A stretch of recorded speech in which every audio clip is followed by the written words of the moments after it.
नमस्कार, मैं रजिता और आप देख रहे हैं कमिंग भारत। अभी हमारे साथ मौजूद हैं सीमांत शेखर जी, जो कि बीजेपी के युवा मोर्चा के प्रदेश प्रवक्ता हैं। तो आइए इनसे मिलते हैं और कुछ बातें करते हैं। नमस्कार सर। सर, जानना चाहते हैं कि महनार की हवा आजकल किस ओर चल रही है सर, और इसमें आप अपने आप को कहाँ पाते हैं? महनार की जो चल रही है चुनावी जो महनार की जनता और महनार के जो भारतीय जनता पार्टी के जो कार्यकर्ता हैं, वो चाहते हैं कि महनार विधानसभा भारतीय जनता पार्टी के कार्यकर्ता ही लड़े।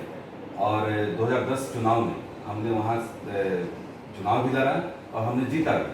लेकिन पिछले टर्म में कुछ गठबंधन जब अलग हुई थी, तब वहाँ जदयू के कैंडिडेट वहाँ चुनाव लड़े थे। लेकिन अभी तो युवा मोर्चा के कार्यकर्ता और युवा भारतीय जनता पार्टी कार्यकर्ता जो वहाँ लगभग लगातार पार्टी के लिए, संगठन के लिए 365 दिन काम करते हैं, तो उनका मांग है कि भारतीय जनता पार्टी का चेहरा, और इस बार वो लोग का डिमांड ये है कि नया चेहरा कुछ आए यहाँ पे, जिससे महनार की दशा और दिशा को में बदलाव हो। और लोगों का, खासकर युवाओं का कहना है कि अगर कोई युवा चेहरा अगर महनार विधानसभा के चुनाव में अगर आए भारतीय जनता पार्टी की ओर से, तो हम लोग उनको मतलब भारी मतों से चुनाव जिताकर सदन में भेजेंगे। सर, जैसा कि भाजपा के राष्ट्रीय अध्यक्ष जेपी नड्डा जी ने भी कहा है कि नीतीश कुमार के चेहरे पे चुनाव लड़ने के लिए, तो क्या सर भाजपा के पास खुद का कोई चेहरा नहीं? देखिए, हमारा बिहार का चुनाव जो है, गठबंधन में चुनाव हम लोग लड़ते हैं, और गठबंधन के नेता हमारे नीतीश कुमार जी हैं, आदरणीय सुशील कुमार मोदी जी हैं, हमारे जिला के आदरणीय गृह राज्य मंत्री नित्यानंद राय जी हैं। तो जो शीर्ष नेतृत्व, गठबंधन धर्म को हम लोग पालन भी करते हैं, तो जो शीर्ष नेतृत्व तय करेगा कि हाँ किनके चेहरा पे हम लोग को चुनाव लड़ना है, तो उसी पे हम लोग भी काम करेंगे। सर, चिराग पासवान अपने ही सहयोगी जदयू के बारे में सर बयान लेकर के बोल रहे हैं। वो हर समय आ रहे हैं टीवी पे और कुछ ना कुछ बयान दे रहे हैं सर। तो सर, क्या ये कितने दूर तक सही है? देखिए, हम लोग गठबंधन में हैं। गठबंधन में हमारे साथ भाजपा के हम कार्यकर्ता हैं, जदयू है और लोजपा है। तो लोजपा और जदयू का क्या आपस का ये है, तो लोग आपस में वो लोग समझें, क्योंकि हम लोग गठबंधन को मान के चल रहे हैं।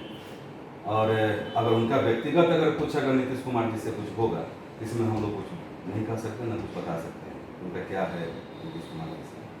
सर, अगर मान लीजिए कि महनार से सर आपकी पार्टी जीतती है, तो महनार के लोगों के लिए वो लोग क्या काम करेंगे? देखिए, महनार में अगर भारतीय जनता पार्टी का कार्यकर्ता है तो चुनाव लड़ेगा तो जीतेगा। अगर जीतता है तो सबसे पहला फोकस वहाँ का स्वास्थ्य व्यवस्था, शिक्षा की व्यवस्था और रोड का व्यवस्था और नल जल की व्यवस्था में ज़्यादा फोकस भारतीय जनता पार्टी के जो उम्मीदवार होंगे उनका होगा। और निश्चित तौर पे हमें पूर्ण विश्वास है कि भारतीय जनता पार्टी के कार्यकर्ता हाँ चुनाव में होंगे, तो निश्चित तौर पे महनार का विकास जो अभी हो रहा है उससे 4 गुना ज़्यादा होगा। सर, बिहार की शिक्षा बहुत ज़्यादा ही गिर चुकी है, उसका स्तर बहुत ही गिर गया है सर। उस पर आप क्या कहना चाहेंगे सर? अगर आपकी सरकार आती है तो क्या कर सकती है इसके लिए? देखिए, अभी हमारे पार्टी के आदरणीय प्रधानमंत्री नरेंद्र मोदी जी ने नई शिक्षा नीति जो लाया है, उससे शिक्षा व्यवस्था में बहुत सुधार होने का प्रयास है और सुधार होगा हमारे। सर, एक और सवाल, आपने बोला कि आपके जो पार्टी के नरेंद्र मोदी जी जो शिक्षा लाए, पद्धति जो लाए, क्या लगता है सर वो कितने दूर तक सक्सेस हो पाएगा? हर जगह सक्सेस हो पाएगा। लोग अभी उस चीज़ को समझ रहे हैं, देख रहे हैं कि नई शिक्षा नीति में क्या क्या आया है, नया तरीके से क्या है। बाकी युवाओं को और स्टूडेंट को फुल स्वतंत्रता उसमें दिया गया है कि आप अपने इच्छा के अनुसार कोई भी सब्जेक्ट चुनकर अपना पढ़ाई कर सकते हैं। और जब इच्छा हो, अगर अपना सब्जेक्ट भी अगर चेंज करना चाहें तो सब्जेक्ट चेंज करके आप अपने आगे की पढ़ाई को पूरा कर सकते हैं। सर, यहाँ पर शिक्षा की अगर बात हो रही है सर, तो बहुत सारी सरकारी स्कूलें ऐसी हैं जहाँ पे सर टीचर, स्टूडेंट तो है सर, टीचर भी है, बट टीचर सर पढ़ाने के लिए नहीं होते हैं। स्कूल सिर्फ ऐसे ही सर खिचड़ी बांटने के नाम पे चल रही है, तो उस पर आप क्या बोलिएगा? ऐसा नहीं है, पढ़ाई भी है, पढ़ाई होती है सरकारी स्कूलों में। और जो सरकार का जो युवा जैसे बच्चे जो स्कूल में पढ़ने आते हैं, तो उनकी भी चिंता सरकार ने की है कि भाई जब स्कूल में रहेंगे, और लगभग सरकारी स्कूल में अभी जानते हैं कि 10 से 4 बजे तक वहाँ पे क्लास स्कूल होता है, तो बीच में वो बहुत सारे गांव ग्रामीण में होता है कि जो घर जाते हैं तो भी घर से क्लास के लिए फिर लौटते नहीं है, लेकिन मिड डे भोजन का व्यवस्था इसलिए किया गया है कि लोगों में जागरूकता हो और स्कूल में ज़्यादा से ज़्यादा समय बिताएं, और सरकार की योजना के तहत युवा जो बच्चे हैं उनको भोजन भी दिया जा रहा है।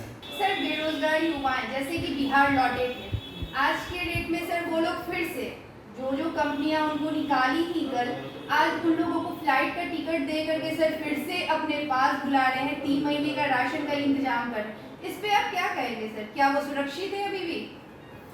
देखिए, जिस तरह से अभी काफ़ी मजदूर बाहर जा रहे हैं और काम करने के लिए जा रहे हैं, वहाँ पे काम के रोजगार के लिए वहाँ पे जा रहे हैं, और मजदूरों में एक भावना भी है कि हम बाहर जाते हैं तो हमको ज़्यादा कमाने का साधन मिलता है और मिलता है। तो हम आपके चैनल के माध्यम से हम अपने सरकार को, बिहार सरकार को, और हम गठबंधन की हमारी सरकार है, आने वाले चुनाव में हम सरकार में फिर से आएंगे, पूर्ण विश्वास है।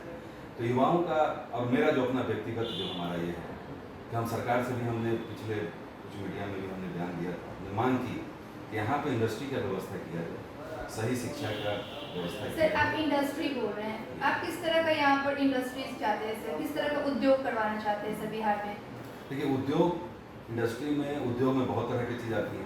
उद्योग का हमारा कहने का मेन मकसद है कि रोजगार का साधन बने, रोजगार लोगों को मिले, जो बाहर जाने का उनको जरूरत ना पड़े, वो घर में रहें, यहाँ पे रोजगार लें, काम करें और घर में अपने परिवार के साथ रहें। सर जो मैंने आपसे पूछा था सर कि जो लोग कल के डेट में सर मुंबई से, दिल्ली से काफ़ी मजदूर, जयपुर से, राजस्थान से, हर जगह से सर, पूरे इंडिया से सर सारे मजदूर बिहार के जो लोग लौटे थे, उन लोगों को फ्लाइट का टिकट दे करके बुलाए थे।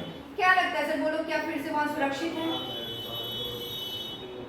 देखिए, इसमें हम कहना चाहेंगे कि अब मजदूरों का अपना इच्छा भी है, वो कहाँ काम करना चाहते हैं, हम किसी को बात के तुम सर तो बिहार सरकार ने भी बहुत सारी बातें कही थी। उन्होंने कहा था कि जो मजदूर आ गए हैं उनका रोजगार के लिए वो बहुत सारे कार्य करेंगे सर।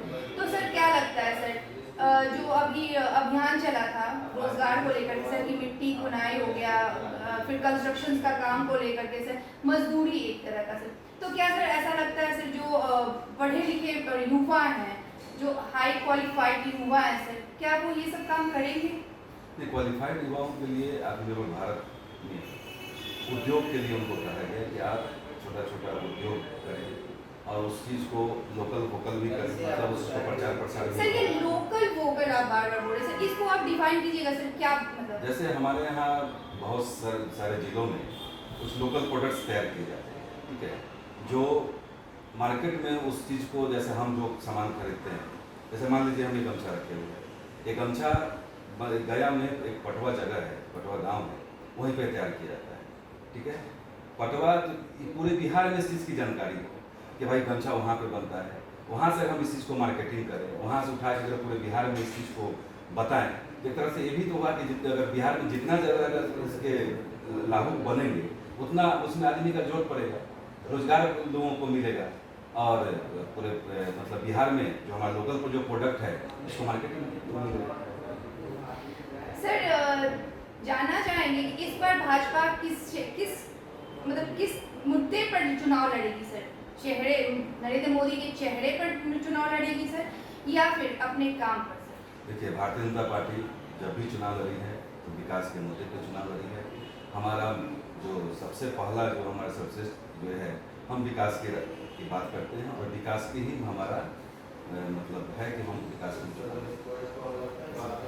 सर एक आखिरी सवाल सर, आज टीचर्स डे है, तो सर आज टीचर्स डे के दिन सर आप क्या कहना चाहेंगे अपने शिक्षक को, या फिर सर आपसे भी जुड़े बहुत सारे लोग होंगे जो कि आपसे बहुत सारी शिक्षाएं पाए होंगे सर, तो सर उन लोगों के लिए आपका क्या संदेश होगा?